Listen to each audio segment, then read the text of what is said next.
हजरत मुहद्दिस इब्न जौज़ी ने लिखा है कि हजरत हबीब अजमी एक बुजुर्ग थे, उनके पास एक शख्स अक्सर आता था, बड़ा मालदार था, एक ही बेटी थी, वो भी टांगों से माजूर थी। तो आप अक्सर उसको कहते कि तू तौबा कर, अल्लाह की बारगाह में रुजू कर।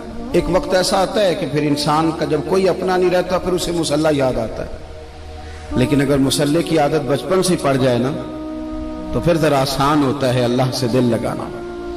वो अक्सर आप उसको कहते हैं कि ठीक हो जाए कि तो बेटी है, वो भी बेचारी माजूर है, तो कहां दौलत ले जाए। आज करता हूं, हम तारीखें देते रहते हैं ना अल्लाह ताला को माज अल्लाह के रमजान से मैंने नेक हो जाना है, उम्रा करके आऊंगा तो फिर मैं पक्का नमाजी हूं। खुदा के बंदो, किसने तुझे बताया कि रमजान तक तू जिंदा रहेगा? किसने खबर की कि उम्रा करने तक तू बचेगा?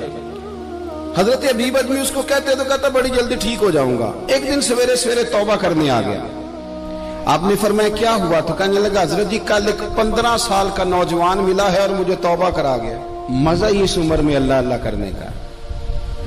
नबी करीम से मोहब्बत भी करनी हो तो यही उम्र है। इश्क लगा सी खेडा खेड दी नूं ते फिर मैनू खेडा भुल भुल गईयां।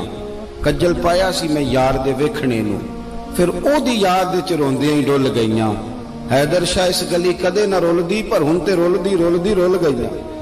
जिन लोगों ने अबू जाल को कत्ल किया था उनकी उम्र भी 15 साल थी। हम तो बड़े ही नहीं ना होते सारी जिंदगी, ना हमें को बड़ा होने देता है, हम बड़े ही नहीं होते। ये तो उम्र है कुछ कर गुजरने की। 15 साल का नौजवान तौबा करा गया। तो हजरत हबीब अजमी कहने लगे वो कैसे? कहने लगा हजरत जी मैं कल मंडी गया था, मुझे कुछ सामान खरीदना था, तो बगदाद के बाजार से मैंने मछली खरीद ली 10 किलो, बाकी भी सामान तब खुद ले जा नहीं सकता था। तो मजदूर आपको पता है बेचारे आज भी सड़कों पे बैठे हैं। तो मजदूर बैठे थे तो उनमें एक नौजवान 14-15 साल का, चेहरे पे बड़ी रोशनी। मैंने उसको कहा बेटे मजदूरी करोगे? कहने लगा हुजूर मजदूरी भी करता हूँ, पढ़ाई भी करता हूँ, और जो अल्लाह को मंजूर हो उसकी इबादत भी करता हूँ। मैंने उसे कहा कि ये मेरा सामान है, फलां जगह पहुंचाना, क्या लोगे? कहने लगा 3 दिनार मजदूरी। सौदा तय हो गया, उसने सामान उठा लिया। कहते हैं रस्ते में जोहर का वक्त हो गया। कहने लगा चचा अगर इजाजत दो तो नमाज पढ़ दो। 15 साल का जवाब। कहते मैं रख के ना वहां सामान तो फट्टे पे बैठ गया, वो नमाज पढ़ने चला गया। बाकी लोग देर से आए, वो बच्चा जल्दी आ गया। मैंने कहा बेटे आप जल्दी आ गए? कहने लगे नफल छोड़ दिए, अब यही ना समझ लें कि काम चोर है, मैं बाद में पढ़ लूंगा। कहते हैं वो दोपहर का वक्त, रमजान भी नहीं था, मैं उस बच्चे को नौजवान को घर ले गया और मैंने अपनी बीवी से कहा कि बड़ा नेक है, नमाजी है। और रास्ते में यह भी हुआ है कि मैंने उसे एक दफा कहा है कि ये मुझे थोड़ी देर के लिए दे दो, गर्मी बड़ी है, तुम्हें पसीना आ रहा है, मैं उठा लेता हूं। कहने लगा नहीं चचा मैं रिस्क हलाल खाता हूं, अगर आप उठाएंगे तो मैं 3 दिनार मजदूरी पूरी नहीं लूंगा, फिर पैसे कम करूंगा। मैंने तय किया है कि उठाऊंगा। तो कहते हैं मैंने अपनी बीवी को बताया तो बड़ी मुतासिर हुई। कहने लगी दोपहर का खाना पक गया, उसे को रोटी खा ले।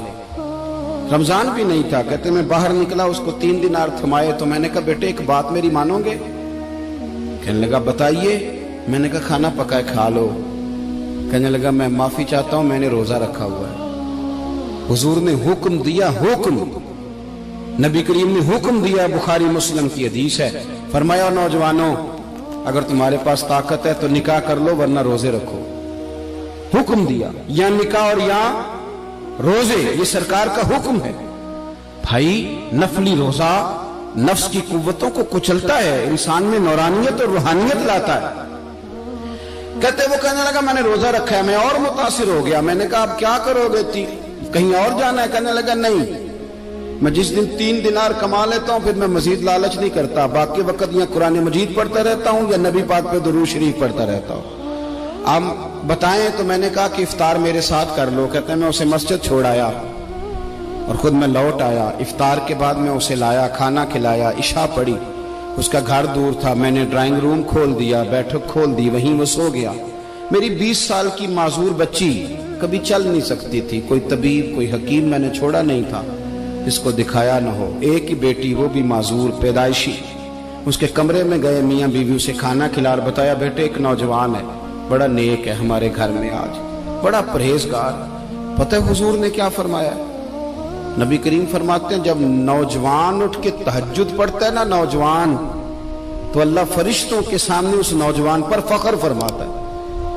अल्लाह फख्र करता है कि उमर देखो और देखो ये मेरी बारगाह। अल्लाह फख्र करता है, अल्लाह यानी खुदा खुद मेरे मजलिस बूद अल्लाह फख्र करता है। अब सोचे, तो हमने अपनी बेटी को बताया कि नौजवान और बड़ा नेक है, तो कहते हैं वो खाना खिला के हम वापस आ गए। आधी रात का वक्त हुआ तो दरवाजे पे दस्तक हुई। बच्ची अपने कमरे में सो रही थी, हम अपने कमरे में, वो बैठक में। घबरा के उठे कि इस वक्त कौन है दरवाजे पे? तो बेटी कहने लगी अब्बा दरवाजा तो खोलना। कहते हैं दरवाजा खोला तो 20 साल हो गए थे बेटी को, कभी उसने चल के नहीं दिखाया था, कभी दौड़ के उधर जाती, कभी इधर आती। कहती अल्हम्दुलिल्लाह अल्लाह ने मेरी टांगे ठीक कर दी। हम दोनों रोने लगे, ए अल्लाह तू कितना करीम है, कैसे हुआ बेटे सारा कुछ? बेटी कहने लगी अब्बा आपने कहा था ना कि नेक नौजवान आया है, तो मेरे दिल में ख्याल आया अल्लाह अगर वाकई नेक है तो उसके सदके मुझे शिफा ही दे दे। या अय्युहल्लज़ीना आमनुत्तकुल्लाह वब्तगू इलैहिल वसीला। तो कहने लगी अभी मेरी दुआ भी पूरी नहीं हुई तो रब करीम ने फजल किया है और मुझे शिफा अता कर दी। कहते हम दौड़ के उसके कमरे में गए और जब हमने हाथ रखा तो दरवाजा पहले से खुला था, एक खत छोड़ गया था। आजकल के पीर की करामत होती तो फेसबुक पे दे देता, बाकियों को भी जरा भूल पता चले। कहते हैं वो खत छोड़ गया अपने बिस्तर पे कि अगर तुम लोगों को मुझसे मोहब्बत हो गई है तो मेरे पीछे ना दौड़ना, उस रब की बारगाह में झुकना जिस रब ने मेरे ऊपर भी फजल फरमाया है और आप पर भी करम फरमाया। मेरे नौजवान दोस्तों, ये जो बचपना हमें लोग कहते हैं ना अभी बच्चे हो, अभी जब आप बालिग हो गए तो नमाज फर्ज हो गई, सच बोलना जरूरी हो गया, रिस्क हलाल खाना जरूरी हो गया, शरीयत सारी की सारी लागू हो गई। एक तो दरगुजर से काम नहीं, दूसरा अपनी जिंदगी के अंदर ख्वाहिशात को छोड़ें। सादा खाना तो वैसे इंसान को तंदुरुस्त रखता है।